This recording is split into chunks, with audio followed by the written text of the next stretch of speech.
Vicky, I'm glad you're here today because you've had a little bit of experience with this. One of our viewers had asked how to deal with a child with high-functioning autism. Let's take that on.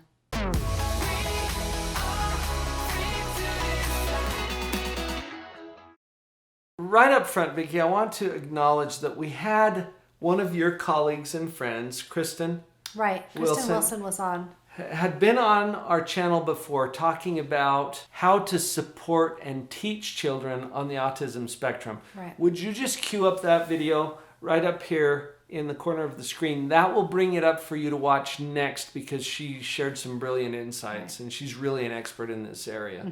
I think one of the things I got from that conversation and in talking to you, let's focus on the child, not the autism. Right. Sometimes it's really easy to just sort of lump or try to lump it, all children with autism that are on the spectrum into this one great whole, and it doesn't fit very well. Right. There's kind of a saying that if you know one child with autism, you know one child with autism. So it comes in so many different packages. So let's focus on the child. There is more about this child than just their autism, and get to know them. And that's not even the most interesting thing about them. But sometimes a diagnosis becomes an excuse or a crutch or some escape from actually dealing with this child as a person in their own right. Yeah. So we'll start with that acknowledgement. Now, there is some utility to a diagnosis and to understanding a syndrome or a spectrum, really, when we're dealing with autism. And that would lead us, probably the first thing I'd say is get some education. There are some really great resources out there to help you really start to understand what autism spectrum looks like, what kinds of things can be typical or can frequently be occurring with children with autism. Right. And you'll learn a lot from other parents who are dealing with this. Even though their child is going to be uniquely different from your child, their experiences might be similar. Some similar ways that they've handled some different things. And I love what you said about education, Vicky, because that changes how we feel. I remember some parents that came into my office. This was probably 20 years ago, but it still is present in my mind because they felt that they were failing as parents. Yeah. And the reason they felt they were failing is because their child would not even make eye contact with them. Right. What do you know about eye contact and autism? That's very, very difficult for a child who's on the spectrum to maintain or really get a lot of eye contact. It makes them so uncomfortable. I think one of the issues with autism in particular is it's a very isolating thing.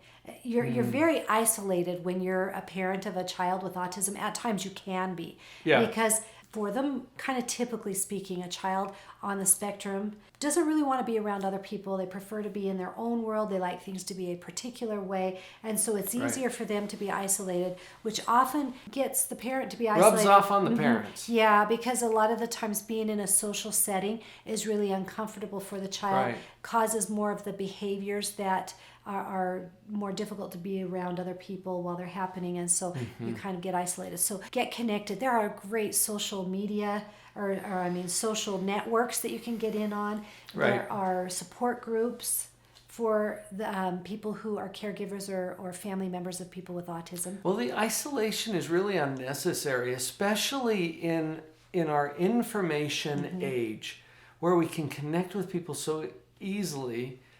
You mentioned social media, social networks that you can access through the comfort of your own home and start to connect with parents and professionals and caregivers who are familiar with exactly what you're dealing with here.